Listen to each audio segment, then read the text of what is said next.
di era konten digital, di mana informasi menyebar lebih cepat dari sebelumnya, dan rentang perhatian semakin pendek setiap harinya, taktik tertentu muncul sebagai taktik yang ampuh sekaligus kontroversial, clickbait. Kita hampir pasti pernah mengalaminya, entah kita menyadarinya atau tidak.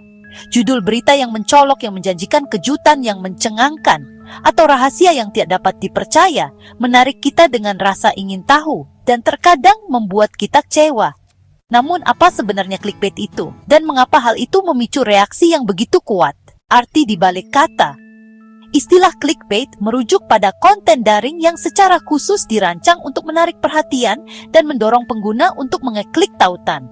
Biasanya, konten ini hadir dalam bentuk judul atau gambar mini yang dibesar-besarkan, menyesatkan, atau disensasionalkan. Tujuannya tidak selalu untuk memberi informasi atau mendidik, melainkan untuk menghasilkan lalu lintas, klik, tampilan, dan akhirnya pendapatan iklan. Clickbait beroperasi dengan memanfaatkan psikologi manusia. Konten ini memangsa emosi seperti rasa ingin tahu, takut, marah, atau kegembiraan. Judul seperti, Anda tidak akan percaya apa yang terjadi selanjutnya, atau dokter membencinya karena menemukan satu trik ini, dimaksudkan untuk memicu rasa penasaran yang begitu kuat, sehingga pengguna merasa terdorong untuk mengeklik. Bahkan jika konten sebenarnya tidak sesuai dengan apa yang digembar-gemborkan. Mengapa clickbait ada? Akar dari clickbait terletak pada ekonomi internet. Sebagian besar penerbit daring menghasilkan uang melalui iklan, dan iklan tersebut hanya menguntungkan saat orang mengeklik dan melihat halaman.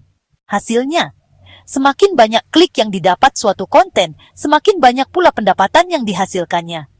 Tekanan ini telah menyebabkan banyak situs lebih mengutamakan kuantitas daripada kualitas, menggunakan tajuk berita yang menarik dan seringkali manipulatif untuk menarik perhatian di ruang digital yang penuh sesak. Di dunia tempat setiap situs web, influencer, dan merek bersaing untuk mendapatkan sedikit perhatian pengguna, clickbait menjadi jalan pintas menuju visibilitas. Clickbait tidak selalu tentang memberikan nilai, seringkali tentang memicu reaksi emosional, membuat pengguna masuk, dan kemudian mendapat untung dari kunjungan singkat tersebut. Psikologi di balik klik. Clickbait berhasil karena mengeksploitasi beberapa prinsip psikologis dasar. Salah satu yang paling kuat adalah kesenjangan rasa ingin tahu, ruang antara apa yang kita ketahui dan apa yang ingin kita ketahui. Judul berita yang mengisyaratkan misteri, rahasia, atau kejutan yang mengejutkan menciptakan rasa gatal yang ingin kita garuk. Selain itu, clickbait seringkali memanfaatkan rasa takut ketinggalan atau FOMO. Frasa seperti, semua orang membicarakan ini, atau jangan lewatkan berita mengejutkan ini, menunjukkan bahwa mengklik diperlukan untuk tetap mengikuti perkembangan, sehingga menciptakan tekanan untuk terlibat, meskipun logika berkata lain. Beberapa clickbait juga memanfaatkan pemicu emosional, kemarahan, kekaguman, kegembiraan, atau ketakutan. Judul berita yang memicu kemarahan atau keterkejutan cenderung berkinerja sangat baik, karena konten emosional lebih mungkin dibagikan dan menjadi viral. Perbedaan antara judul menarik dan clickbait. Penting untuk membedakan antara judul yang menarik dan clickbait yang sebenarnya. Judul yang bagus juga dimaksudkan untuk menarik perhatian, tetapi judul tersebut melakukannya dengan jujur, dengan secara akurat mewakili konten yang dipromosikannya. Di sisi lain, clickbait membuat janji yang tidak ditepati. Judul tersebut mungkin membesar-besarkan fakta, menghilangkan informasi penting, atau menggunakan bahasa yang tidak jelas untuk menciptakan harapan yang salah.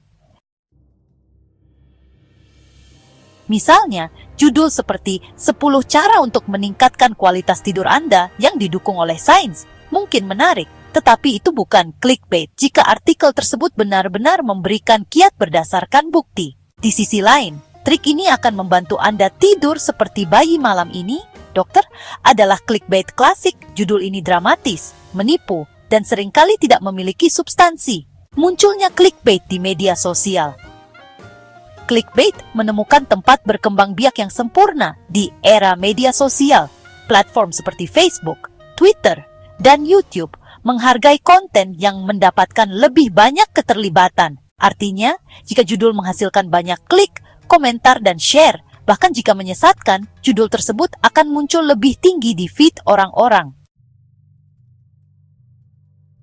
Hal ini menciptakan sistem di mana klik menjadi lebih penting daripada kepercayaan, yang menyebabkan beberapa kreator dan penerbit lebih mengutamakan nilai kejutan daripada kebenaran. Bahkan situs web yang memiliki reputasi baik terkadang jatuh ke dalam perangkap, terutama ketika dihadapkan dengan tekanan untuk bersaing di pasar yang jenuh. Reaksi keras dan dorongan untuk kualitas. Seiring dengan semakin meluasnya penyebaran clickbait juga mendapatkan reputasi yang buruk. Pemirsa mulai lelah disesatkan. Mengklik judul yang menarik hanya untuk menemukan artikel yang dangkal atau tidak relevan membuat pembaca frustrasi. Seiring berjalannya waktu, hal ini menciptakan tingkat ketidakpercayaan terhadap media daring secara umum. Sebagai tanggapan, banyak platform mulai menindak praktik clickbait. Facebook misalnya menyesuaikan algoritmanya untuk mendeteksi dan menurunkan peringkat konten yang menggunakan judul yang menyesatkan atau sensasional. Sistem pemeringkatan Google juga menghukum halaman yang terlibat dalam taktik menipu atau menawarkan konten yang tidak menarik.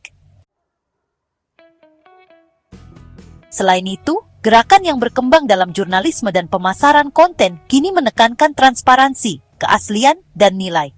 Penulis dan penerbit semakin menyadari bahwa kepercayaan jangka panjang lebih berharga daripada klik jangka pendek.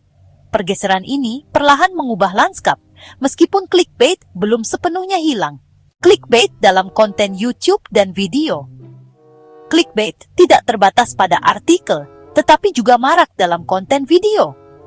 Di platform seperti YouTube, kreator seringkali menggunakan gambar mini yang menarik perhatian dan judul yang dramatis agar menonjol.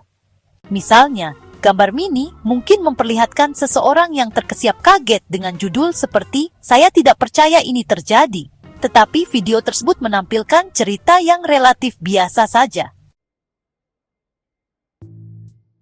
Terkadang, jenis clickbait ini bersifat main-main dan tidak berbahaya. Namun di lain waktu, clickbait ini dapat menyesatkan atau bahkan manipulatif yang berujung pada kritik dari penonton dan kreator lainnya. YouTube sendiri telah mulai menindak praktik penipuan dengan mengurangi visibilitas video yang mengandalkan metadata yang menyesatkan. Apakah clickbait selalu buruk? Menariknya, tidak semua clickbait pada dasarnya negatif. Terkadang, judul yang menarik adalah hal yang menarik perhatian ke konten berharga yang mungkin tidak diperhatikan. Jika konten benar-benar memberikan apa yang dijanjikan judulnya, maka beberapa orang mungkin berpendapat itu hanyalah pemasaran yang cerdas. Masalah sebenarnya muncul ketika clickbait menjadi umpan dan tipu daya, menipu pengguna agar membuang-buang waktu mereka demi keuntungan pendapatan iklan orang lain. Konten semacam itu mengikis kepercayaan dan berkontribusi pada keseluruhan kebisingan dan misinformasi daring. Jadi clickbait adalah produk dari ekonomi perhatian internet.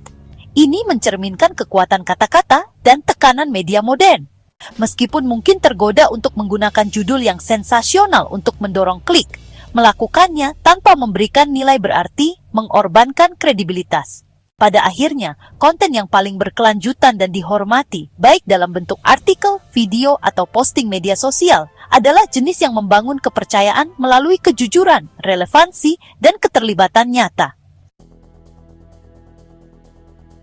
Seiring dengan meningkatnya pemahaman audiens terhadap media, harapannya adalah para kreator akan terus menjauh dari taktik menipu dan beralih ke konten yang menginformasikan, menghibur, dan menghargai waktu pembaca.